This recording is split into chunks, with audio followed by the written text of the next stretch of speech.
श्री श्री राधा रमणो जयति भज निताय गौर राधे श्याम जपो हरे कृष्णा हरे राम। चरित सुधा श्री श्रीमद राधा रमण चरण दास देव बड़े बाबा का जीवन चरित्र।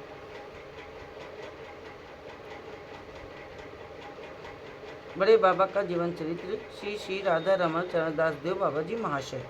मूल बंगला संपादक प्रकाशक श्री रामदास बाबा जी। प्रसादेर सौरभ्य माधुर्य करी आस्वादन, अलौकिक आस्वाद सबार विस्मय हैल मन। प्रभु कहे यही सब है प्राकृत द्रव्य, ऐक्षप कर्पूर मर्च इलाची लवंगौ रसवास गुणत्वक आदि जत सब प्राकृत वस्तु स्वाद सभार अनुभव। से द्रव्येत स्वाद गंध लोकातीत, आस्वाद करिया देख सवार प्रतीत। आस्वाद दूरे रहो गंधे माते मन, आपना बिना अन्य माधुर्य कराए विस्मरण। ताते ई द्रव्ये कृष्णाधर स्पर्श हैल, अधरेर गुण सब इहा संचारिल। अलौकिक गंध स्वादु अन्य विस्मरण, महामादक है ई कृष्णाधरेर गुण। तो विचार कर देखो, महाप्रभु भोग का प्रसाद नित्य ही लेते थे, पर उस दिन के समान और किसी दिन न उन्होंने उसका आस्वादन किया न वर्णन किया। वृद्ध, तो क्या यह समझा जाए कि किसी दिन जगन्नाथ जी ने भोग ग्रहण नहीं किया?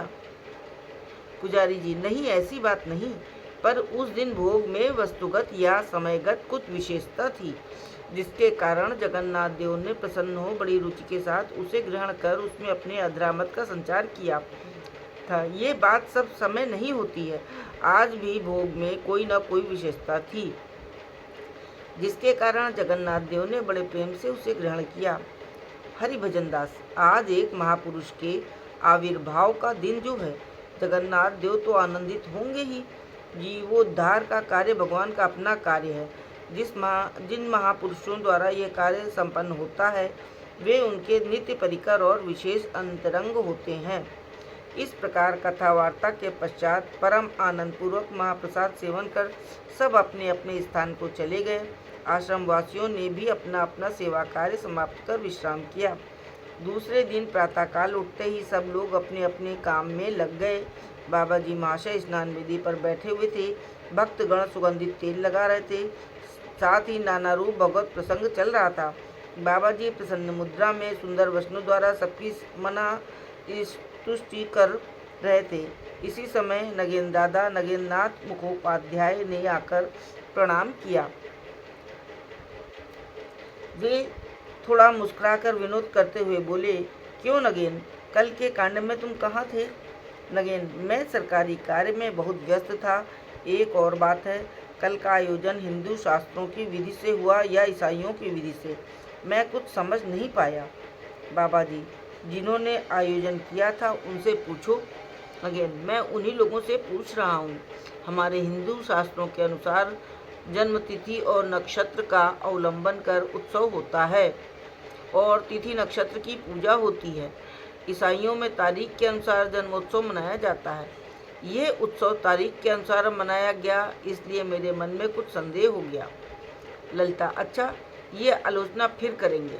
बाबा जी कुछ मुस्कुराते हुए विद्रूप भाव से, शायद वो आलोचना और शास्त्र सिद्धांत सुनने के हम लोग अधिकारी नहीं हैं। अच्छा, तो मैं आँख कान बंद किए लेता हूँ, तुम लोगों जो कहना चाहो कहो। इतना कह बाबा जी महाशय ने जैसे ही आंखें और दोनों कान हाथ से ढके, सब लोग बड़े जोर से हंसने लगे। ललिता, मैं कोई शास्त्र सिद्धांत नहीं जानती, पर जिस धारणा से हमने कल उत्सव मनाया है उसे बता दूंगी। नगेन, मैं भी नहीं जानना चाहता हूँ।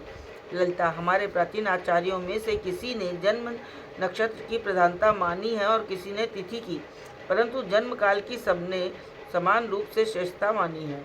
नौ स्मृतिकार श्री रघुनंदन ने जन्मोत्सव की जो विवेचना की है, उसके अनुसार जन्मोत्सव उस दिन मनाना चाहिए जिस दिन जन्म काल व्यापी नक्षत्र युक्त तिथि हो। वैष्णव स्मृतिकारों के अनुसार जिस दिन जन्मतिथि का उदय हो उसी दिन जन्मोत्सव मनाना चाहिए। यदि इसमें नक्षत्र संयुक्त हो तो अच्छा, न हो तो तिथि को ही पकड़ना चाहिए। परंतु इसमें यदि कोई नैमित्तिक योग या विशेषत्व हो तो उसे पकड़ना चाहिए। राधा कृष्ण, निताई, गौरांग, शिव, दुर्गा, नरसिंह, वामन आदि के आविर्भाव के दिन कोई विशेषत्व नहीं है, इसीलिए नक्षत्र युक्त तिथि को ही पकड़ा गया है। किंतु इस जन्म दिवस का विशेषत्व है महाविष्णु संक्रांति, इसलिए तिथि, नक्षत्र, वार आदि की अपेक्षा महाविष्णु संक्रमण का विशेषत्व रखना होगा। इसके प्रमाण स्वरूप हम देखते हैं कि संक्रांति के दिन भक्त चूड़ामणि महावीर का जन्म है। अवश्य किसी न किसी तिथि और नक्षत्र में उनका जन्म हुआ होगा, परंतु आचार्यों ने तिथि नक्षत्र का विचार न कर संक्रांति को ही पकड़ा है।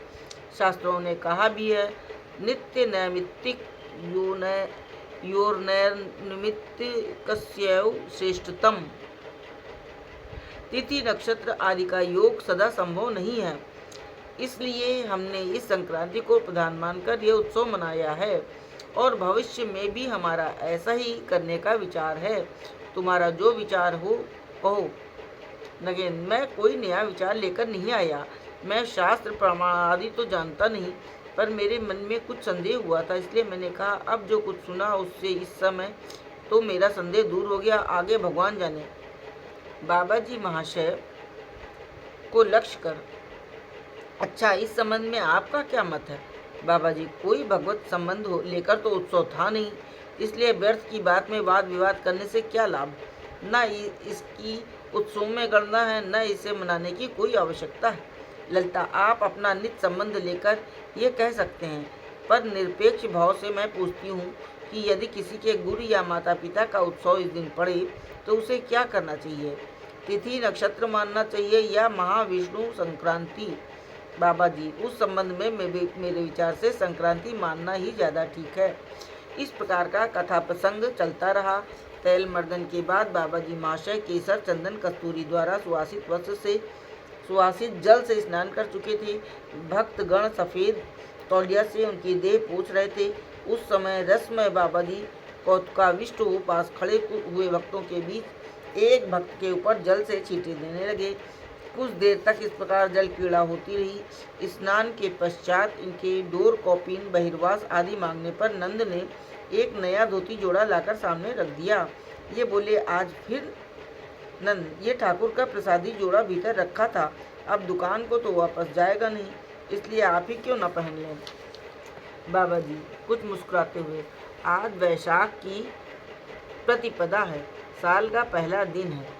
आज नया कपड़ा पहनने से 1 मास तक नित्य नया कपड़ा पहनना चाहिए। एक दिन पहनने से क्या होगा? नंद, ललिता दासी का इंगित पाकर, अच्छा, आपकी कृपा हो तो ये कोई बड़ी बात थोड़ी ही है। इतना कहे कपड़ा उनके हाथ में दे दिया। वे भी भक्त के अनुरोध की अवहेलना न कर सके। 1 मास तक नित्य नया कपड़ा पहनना चाहिए, ये बात उन्होंने प्रयास में कही थी, फिर भी इसका पालन किया जाने लगा। भक्तों के उत्साह से नित्य एक जोड़ा नया धोती चादर आने लगा।